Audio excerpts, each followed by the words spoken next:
আল্লাহর একজন খালিস বান্দা কিভাবে শয়তানের ধোঁকায় পড়েছিল সে সম্পর্কে একটি ঘটনা। ঘটনাটি বারসিসা নামের বনি ইসরায়েল সম্প্রদায়ের একজন নেককার ব্যক্তির।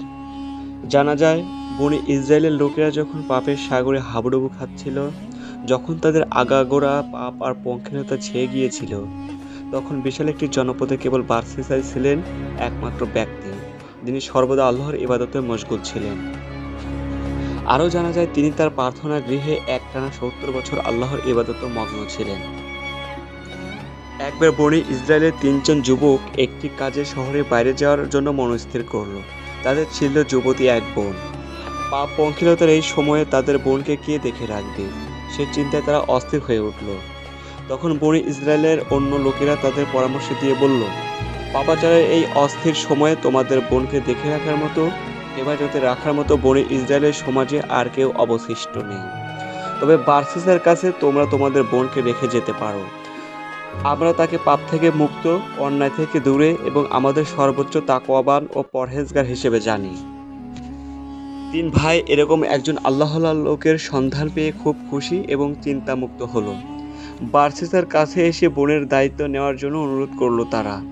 একজন বেগানা মহিলার দায়িত্ব নেওয়ার কথা শুনে ভয় কেঁপে উঠল বারসিসার অন্তর।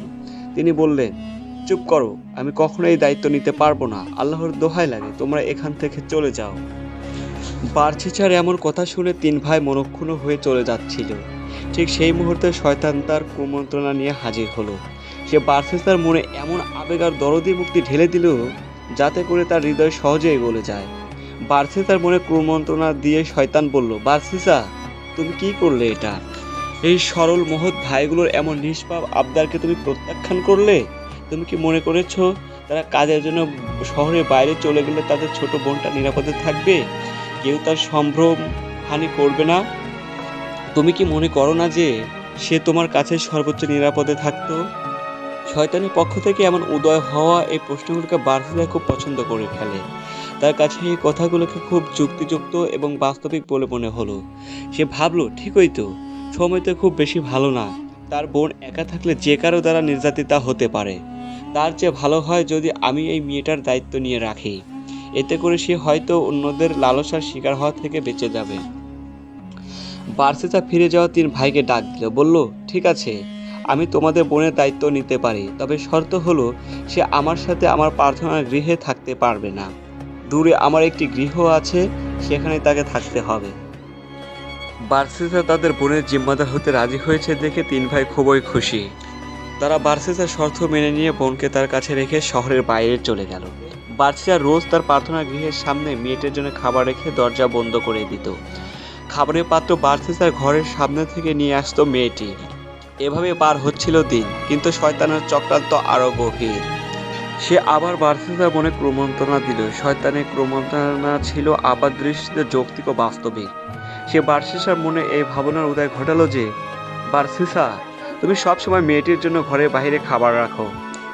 সে নিজে ঘর থেকে বের হয়ে তোমার ঘর অবধি হেঁটে এসে সেই খাবারগুলো নিয়ে যায়। আচ্ছা বারসিসা, একটা ব্যাপার কি খেয়াল করেছো? তোমার ঘর অবধি যখন মেয়েটা হেঁটে আসে, সে সময় না জানি কত পরপুরুষ তাকে দেখে ফেলে।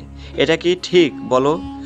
তুমি তো চাইলে তার ঘরের দোরগোড়া পর্যন্ত খাবারগুলো রেখে আসতে পারো।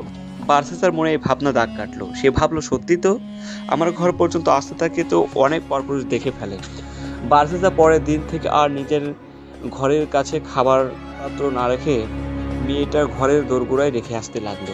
এভাবে চললো আরও কিছুদিন। শয়তান তার কূটবুদ্ধি নিয়ে আবার হাজির হলো।